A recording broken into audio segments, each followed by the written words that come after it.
नमस्कार दोस्तों, स्वागत है आप सभी का एग्रो एशिया चैनल पर।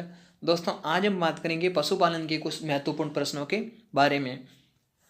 तो पहला क्वेश्चन है, बकरी के मांस को कहते हैं। तो जो बकरी के मांस को है वो चेवन कहते हैं। और इसके अलावा जो बीफ है ये गाय के मांस को कहते हैं।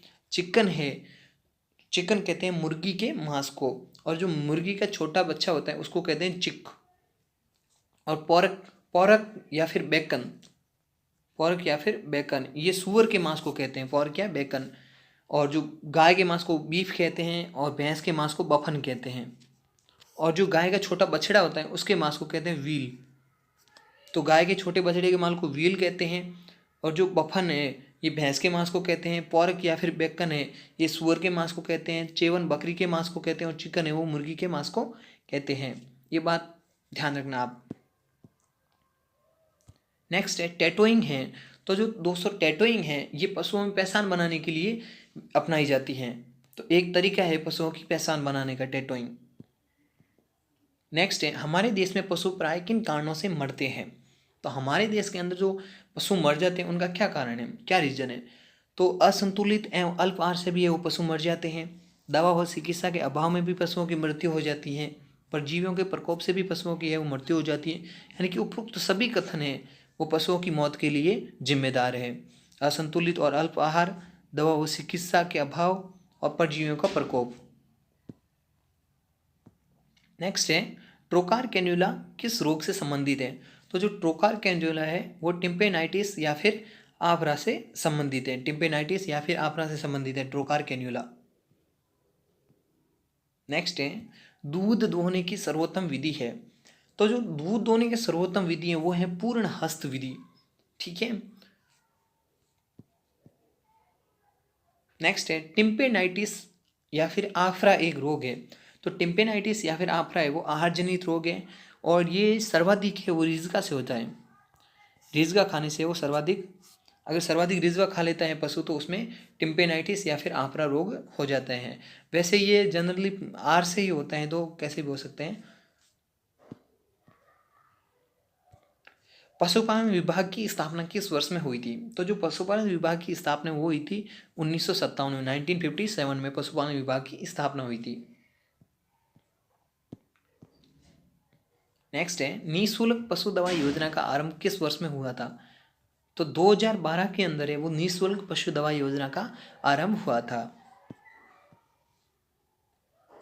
कामधेनु योजना का आरंभ किस वर्ष में हुआ था। तो जो कामधेनु योजना है उसका आरंभ हुआ था 1998-99 में, 1998 या फिर 1999 में जो है वो कामधेनु योजना का आरंभ हुआ था।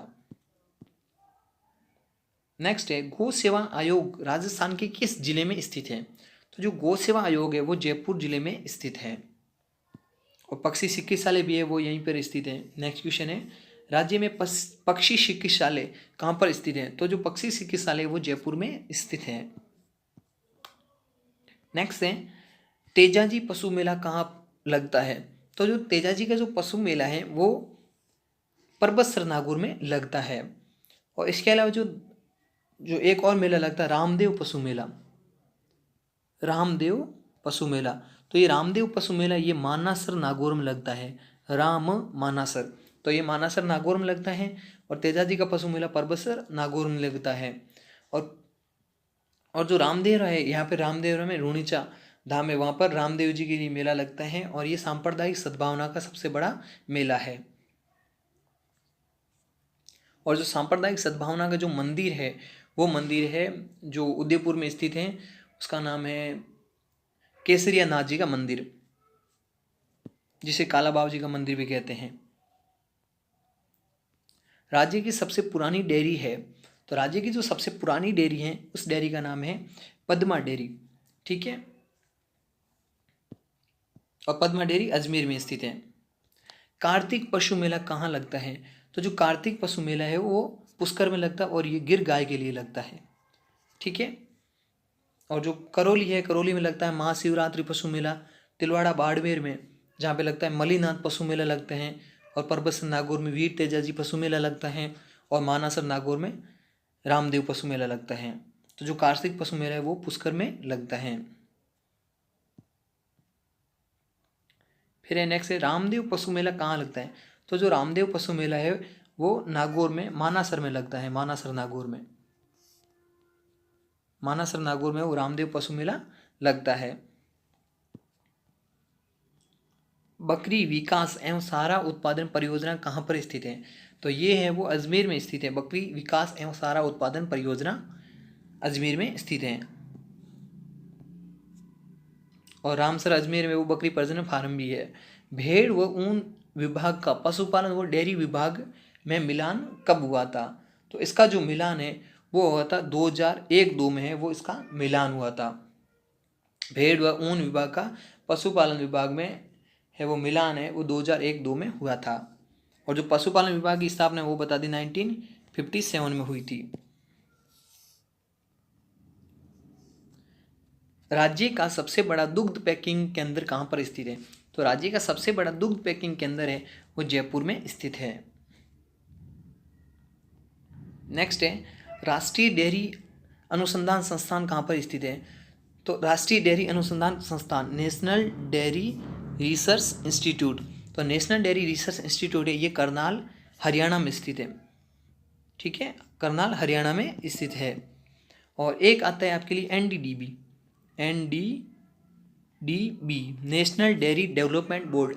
और एनडीआरआई और national dairy development board, NDDB और एनडीआरआई, इनमें बहुत कन्फ्यूजन होता है कि ये कौन सा कहाँ पर स्थित है। तो एक बात आप ध्यान रखना, जो आनंद है इसमें आनंद में आपको 2 न दिख रहे हैं और एनडीडीबी में 2 डी दिख रहे हैं, तो ये समान है, ऐसे मान सकते हो आप। तो ये इस प्रकार से लग सकते हो।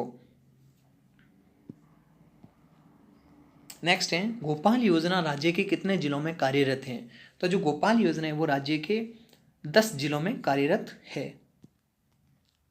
नेक्स्ट है राज्य की प्रथम महिला डेयरी कहाँ पर स्थित है?